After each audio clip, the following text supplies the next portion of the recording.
My name is Elena Brooks. I'm 31 years old. And 2 years ago, my father erased me with a text message. 6 words. That's all it took to end 31 years of being his daughter. No phone call, no explanation, no hesitation. Just 6 words. And silence. But here's the part that kept me awake at 3 a.m., long after it happened. He didn't come back because he missed me. He came back because he needed something from me. One signature. And when I replied with 4 words, his entire future collapsed. But to understand how it got to that point, you have to go back to the night before my wedding. Actually, even before that. You have to understand my grandmother. My grandmother Ruth was the only person in my family who loved without conditions. She had this small Cape Cod-style house with a garden that somehow produced more tomatoes than one person could ever eat. Every summer she'd hand them out in brown paper bags with little handwritten notes tucked inside. She kept a jar of butterscotch candies on the counter. She called everyone sweetheart, even people she barely knew. And when she hugged you, it felt like you were safe in a way you couldn't explain. No expectations, no guilt, no invisible scorecard, just love. When I was 27, she was diagnosed with stage 4 lung cancer. By the time we found out, it was already too late. I stayed with her for 3 weeks, slept on her couch, sat beside her while the oxygen machine hummed softly in the background. 4 days before she passed, she grabbed my hand. Hard. Stronger than I thought she still could. "I set something aside for you," she whispered. "Don't let anyone tell you it belongs to them." I didn't understand what she meant. I thought maybe she was talking about her rings, or the house. I kissed her forehead and told her to rest. She passed away a few days later. And I didn't think about those words again. Not for 2 years. Now, let's go to the wedding. I was getting married in September. It was small, just 60 guests. Every seat carefully planned. Every name chosen with intention. My fiancé, Daniel, and I paid for everything ourselves. No help.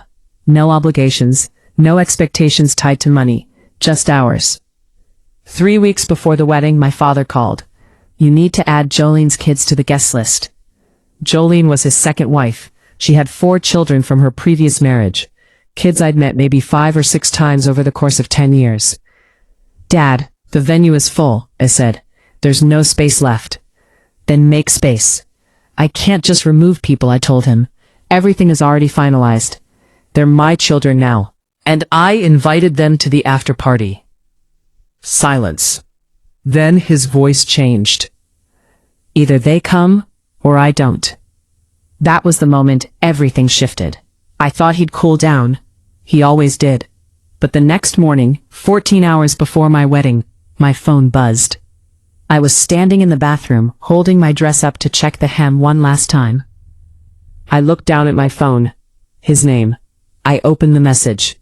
6 words. "You are no longer my daughter." I read it once, then again, then a third time, waiting for another message, a correction, anything. Nothing came. And then the rest of them followed. My mother texted me, "You should apologize before it's too late." My brother, "Way to ruin everything." My aunts, "You've always been selfish. Family comes first. Your grandmother would be ashamed of you." That last one stayed with me. Because they didn't know.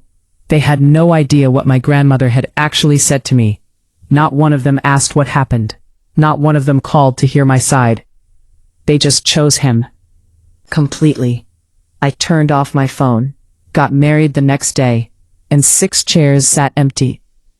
2 years passed, quiet ones, and for the first time in my life, peaceful ones. I built something new. Daniel and I bought a small house. I got promoted at work. We had a daughter, Lila. She had his eyes and a cry that could shake the walls. The first time I held her, I made a promise. No one would ever make her feel like love had to be earned. During those 2 years, my father never called. Not on my birthday, not when Lila was born, not once. Until one afternoon, my phone rang. His name. I stared at it for a long time before answering. His voice was soft, familiar, almost careful. "I've been thinking about you," he said. "I miss you." But then, almost casually, he added, "There's just a small document from your grandmother's estate. Nothing complicated, just need your signature." There it was, the real reason. That night I went through old mail and found something I had ignored. An annual statement, an inherited IRA account, my name listed as the sole beneficiary. I took it to Daniel's father, a retired estate lawyer. He read it carefully, then looked at me. "This account is yours," he said. "Legally, completely yours. No one can access it without your permission." "How much?" I asked. He paused. "Approximately $280,000. Everything clicked into place. My father hadn't come back for me. He came back for that money. He had planned his retirement around it, counted on it, built his entire future assuming that one day I would sign it over, because I always had before. He even tried to pressure me publicly, that my daughter's first birthday party. He stood up in front of everyone, gave a speech about family, about second chances, about doing the right thing, then placed the document in front of me, right next to my daughter's birthday cake, smiling, confident, certain I wouldn't say no in front of a crowd. But I didn't sign. Not there, not anywhere. A week later, he scheduled a meeting with his lawyer. Expected me to show up, expected me to fold. I didn't go. Instead, I sent 4 words. "I am not signing." That was it. And just like that, his plan fell apart. He had to go back to work at 58, 7 more years, lower pay, longer hours. Everything he had planned, gone. And suddenly, everyone who had ignored me for 2 years came back. My mother called. "You've destroyed his future." No, he did that himself. My brother called. This time his voice was different. "I'm sorry," he said. "No excuses, no conditions, just the truth." My aunts, silent, completely gone. And my father, he called one last time. "I made a mistake," he said. And maybe he did. But some mistakes don't just hurt in the moment. They reveal who someone really is. So I told him the truth. "You didn't lose your future because of me. You lost it because you built it on something that was never yours." And for the first time in my life, I didn't fix it. I didn't smooth it over. I didn't say yes. I just said no. The money? I never touched it. It's my daughter's future now. Her education, her opportunities.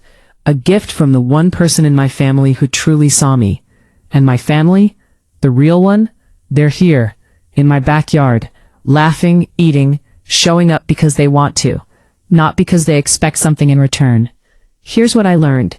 When someone only reaches out when they need something, that's not love. That's a transaction. And sometimes, the most powerful thing you can say is no.